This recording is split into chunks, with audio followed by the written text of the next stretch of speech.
I think it's safe to say, because this episode is called The Rescue, but basically it's called that because Dave Filoni and Jon Favreau have single-handedly rescued the entire franchise for all of the fans. So thank you, Dave Filoni and Jon Favreau. Because, oh man, this episode!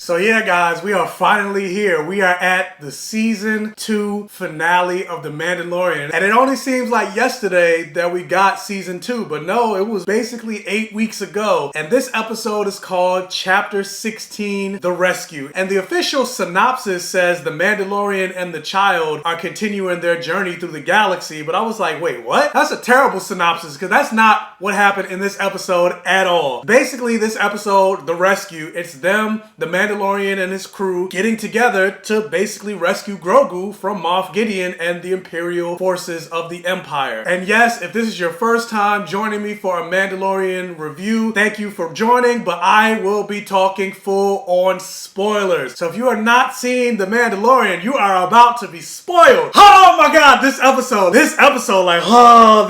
had me so hyped. I would go out and say this is the hypest that any single episode of The Mandalorian has made me. Like, this episode had me crying.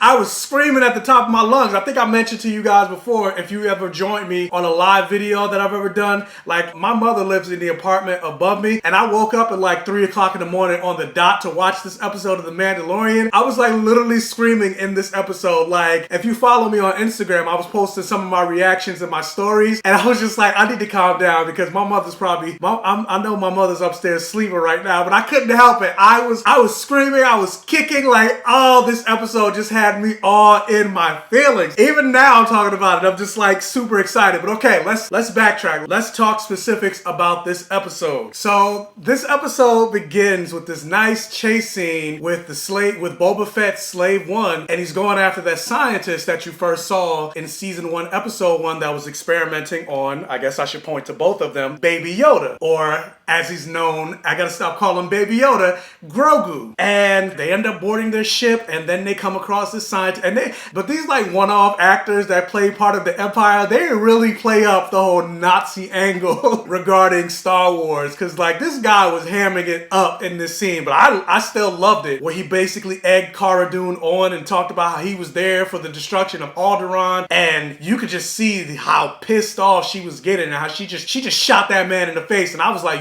he deserved to die. But I love that scene, and that was a great opener. But then after that moment is over, they take the scientist and they find Bo-Katan. And I was kind of wondering, I was like, well, how did they know where she was? And then also, considering Bo-Katan has been looking for Moff Gideon for such a long time, I'm like, it would have probably made more sense for Bo-Katan to stay with the Mandalorian, because we know Moff Gideon is after the child. We know the Mandalorian has the child, and Bo-Katan is after Moff Gideon's Darksaber, so it probably would have made more sense for them to just stick together. But anyway, and he asked for her help in tracking Moff Gideon down, but then Boba Fett and Bo-Katan and her sidekick, I don't remember her sidekick's name, but her and Boba Fett end up clashing, and they fight, and then this scene kind of shows even more how badass she is, because she was able to bring Boba Fett to a standstill. And based on these last couple of episodes, they've been just showcasing how badass Boba Fett is. And for her to take on Boba Fett like that, like, again, it just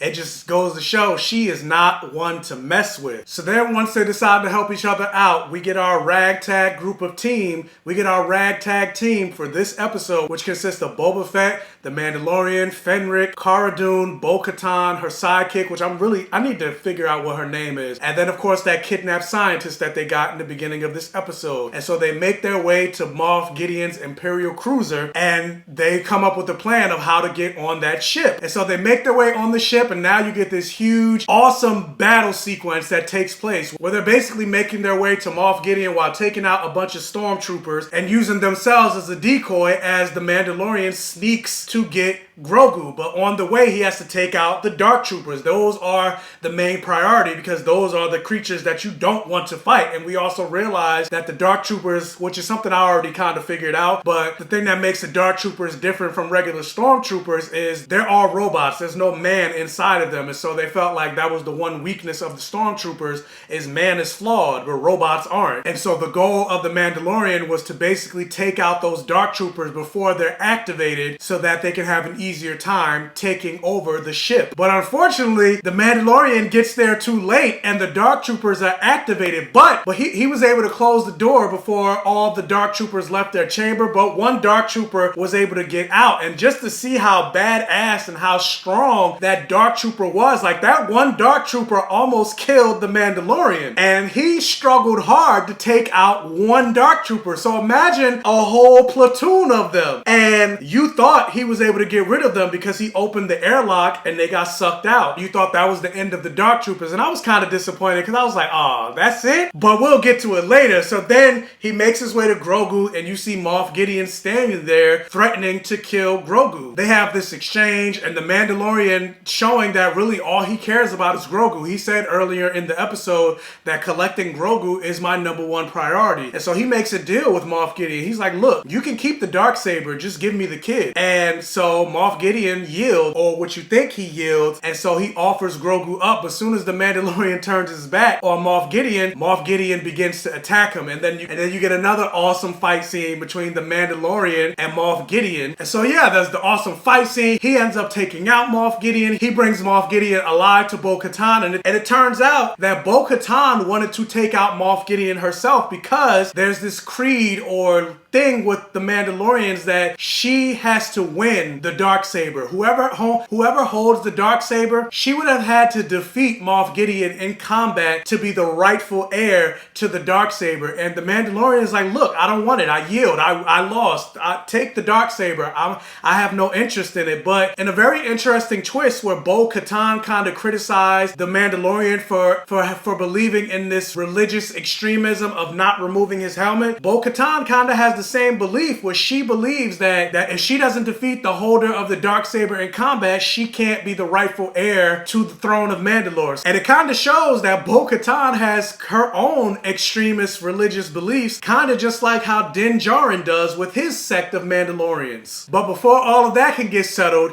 you see that it is not the end of those Dark Troopers. Because they aren't human, they're able to survive in space. And so you see an entire army of them returning back to the ship. But Moff Gideon basically says to like the Mandalorian, like, you struggled taking out one, now try to take out an entire army of them. And you're just like, what are they going to do? And as that was happening, I was like, okay, this is the moment where it happens. This is the moment where it happens. And you saw it was the quiet before the storm, the quiet before the battle. And right before those Dark Troopers broke into the cockpit to basically take out and kill our entire crew, you saw an X-Wing arriving to the ship. As soon as I saw that X-Wing, I said, no, it is not. Because the whole time you were wondering, who is the Jedi going to be that Grogu summoned? Who is the Jedi going to be? Is it going to be Cal Kestis? Is it going to be Mace Windu? I did a whole video about that. As soon as I saw the X-Wing, I started screaming. But then when you saw the green lightsaber, I said, no, it's Luke Skywalker. Ah! And then it just goes to show how powerful a single Jedi is, because the Mandalorian, our Mandalorian that we've been following, he is not a slouch. He is one of the most badass fighters that we've seen in the Star Wars universe. And even he struggled taking out just one of these Dark Troopers. But the way you just see Luke Skywalker mowing down, not just one, not just two, not just three, but dozens upon dozens of these Dark Troopers. And he took them out easily. Like, there was just so much finesse in his fighting style. And you could tell, like, it almost seemed like he was toying with them. He didn't seem overwhelmed at all taking out these troopers. In this whole scene, I was just looking at the camera, like, I was just watching it with my head up, and like, again, like, I was just so hyped, and there was tears coming down my face because I was like, this cannot be Luke Skywalker. I figured Luke Skywalker was a way too big of a character for them to introduce in the show, and I never thought it would happen. And so as he's mowing down these Dark Troopers, you see that Grogu senses him in the Force, and he goes to the monitor and he reaches his hand out in the Force. I'm assuming that's how Luke Skywalker was able to find them. He sensed Grogu in the Force. After he was done taking out those Dark Troopers, they opened the door to let Luke Skywalker in, and then that's when he finally revealed his face to confirm that yes, it was Luke Skywalker. Now, I was a little disappointed that it wasn't Sebastian Stan, because the whole internet, even Mark Hamill himself, has commented on how much Sebastian Stan looks like a young Mark Hamill. And based on the credits from this episode, it looks like what they did is just took a guy as the stand-in, and then they just did that CGI face rendering technology that they did, and they took Mark Hamill's face and then just de-aged him on another person's body. And the CGI for that didn't look as good. It didn't look as bad as when I first noticed that technology when they first did it in Captain America Civil War. So they've definitely improved it, but it's still, they still have a long ways to go before it looks perfect. I personally think they should have just went the route of casting Sebastian Stan, but maybe he wasn't available or whatever. I don't know. But while the Mandalorian was having his conversation with Luke and basically saying Grogu's looking for your permission to go, like he won't leave unless you give him your blessing. And then just seeing the connection between Grogu and the Mandalorian, and then the fact that Mandalorian took his helmet off to say goodbye to his son, basically show him what he actually looks like. And that's a moment that I personally love, because from day one, from the moment the Mandalorian came across this little creature that we now know as Grogu, this creature has changed him, and this creature has made him do things that he probably would have never done in his entire life. I mean, even just look at what happened in last week's episode. He's been indoctrinated with this dogma of not removing his helmet, and for the most part, he's adhered to that. But when it came to rescuing this child, he went against everything he thought he knew. He went against everything that he's learned and everything that he's believed to rescue this child. A child that at first he only wanted to collect to get a bounty off of, but that he eventually started to care about. And so I thought it was a major moment for both the Mandalorian and Grogu's relationship, and I just loved it. And then of course you got to see more of Pedro Pascal, and then Pedro Pascal, like, he's a damn good actor, and plus he's fine. Like, I want to be able to look on Pedro Pascal's face all the time if I can help it. But then just seeing that final scene of the Mandalorian just watching Grogu as he's going off, and just seeing Grogu and them looking at each other. And then also, of course, you got to see R2-D2 in this episode. And when R2 showed up and then you had this exchange between him and Grogu, like, I wish I knew what they were saying, but I was just tearing up at this entire moment. And then they played the Luke Skywalker theme. Oh, this episode. And it kind of made me wonder if R2 and Grogu perhaps knew each other, because we learned in the Ahsoka Tano episode that Grogu did grow up in Coruscant at the Jedi Temple, and R2-D2 was all throughout that temple, and he did interact with younglings, and Grogu is 50 years old, so I'm assuming they had to have known each other. But yeah, this episode, I'm just wondering where they're gonna go from here. Like, again, I feel like Luke Skywalker is such a big character for them to introduce in this world. It makes me wonder, like, are we going to see him again? It would kind of suck if we don't see him again, but then I'm also like, I want them, again, I keep saying it, I want them to completely retcon this sequel trilogy, because in some ways, I kind of feel like this episode alone kind of erases some of the stuff that they say in the sequel trilogy, because they kind of said, if I remember correctly, that Ben Solo was Luke Skywalker's first student. Well, according to The Mandalorian, Grogu is Luke Skywalker's first student, not Ben Solo. And then it also makes me wonder, so is Grogu dead in the sequel trilogy? Because it's said that Kylo Ren killed all of Luke Skywalker's students, and Grogu was one of those students. I hope not, but again, I'm hoping that we get an announcement soon that the sequel trilogy is no longer canon. They're building the Star Wars universe after episode 6 with The Mandalorian on with these other series, because you're getting an Obi-Wan series, you're getting an Ahsoka Tano, you're getting your Rangers of the Republic, you're getting this Bad Batch series, and then you're getting the Boba Fett series and all these other series going forward.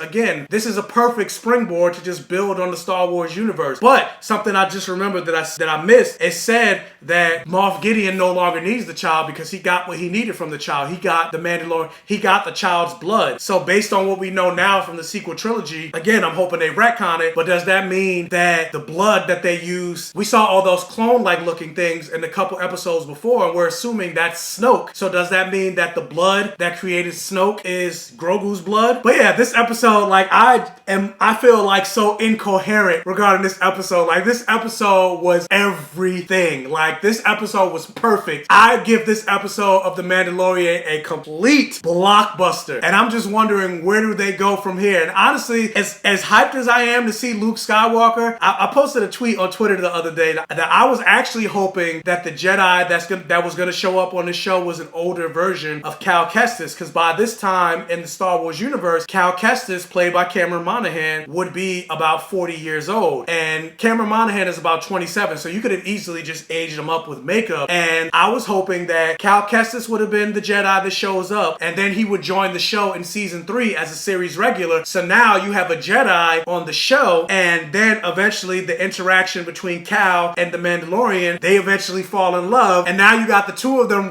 now you got two men basically raising Grogu together as parents, and then you still have Grogu training under a Jedi, but now you have him also in love with the Mandalorian, and that's your way to kind of have your cake and eat it too, by having Grogu train, but also keeping Grogu on the show, and then also introducing the first gay couple on Star Wars. Of course, that's my fanfic. Obviously, that's not what was gonna happen, and that's not what was happening, but that's kind of what I was hoping, and that's kind of what I was pitching in my mind. But regardless, what actually happened, I still loved every single second of it. As I'm sitting here editing my review, I realized I didn't talk about the post-credit scene with Boba Fett. And I mean, there's not really much to talk about. I saw a lot of people really hyped about the post-credit scene. I thought the post-credit scene was interesting, and it basically tells you what the episode, or rather what Boba Fett's solo spinoff series is going to be about. But I wouldn't really say I was hyped. I was just like, oh, that was kind of cool. And yeah, so basically it's going to be called The Book of Boba Fett, and it's coming 2021. And it's going to be Boba Fett and Fenric. They're basically the leaders of the underworld. So yeah, that's cool. There's not really much, at least for me, it's not really much to say about that. So yeah, that's it. But enough of my incoherent ramblings. The question is, did you guys see this season finale episode of The Mandalorian? What did you think about it? What's been your favorite episode of The Mandalorian so far? Like, this is definitely number one on that list for me. But what about you? Let me know down in the comment section below. Also, if you can, hit that thumbs up button and like this video to really help out the channel. If this is one of your first time checking out one of my videos, please check out the other videos on my channel. And if you like what you see, please subscribe for more and hit that bell notification button so you're alerted every single time I post a new video. And tell your friends, families, and neighbors about my channel to help me continue to grow. This episode. And as always, I will catch you guys next time. And may the Force be with you.